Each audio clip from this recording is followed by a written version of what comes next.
Welcome to the Slop Farm. Enjoy the video.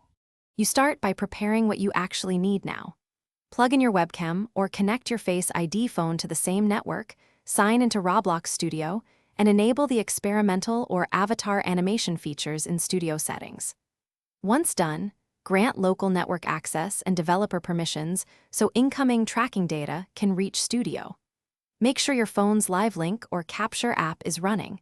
It will stream facial blend shape values. This upfront work stops authentication and connection errors later.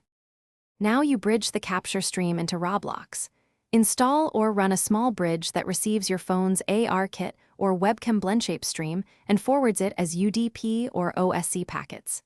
In Studio, add the face tracking plugin or custom module to receive that feed and map each incoming blend shape to the Roblox animation parameters or animator track. Once mapped, run a live test. Watch pose values change.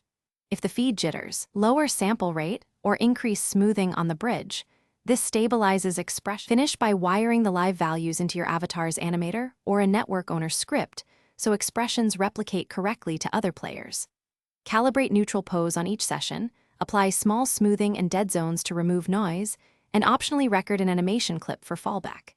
If things break, first verify ports and firewall rules, then confirm packet format and name mapping match exactly. Mismatched names are the single biggest cause of silent failures. Finally, test in a local server build before publishing. Thanks for watching. Consider subscribing if we helped you today.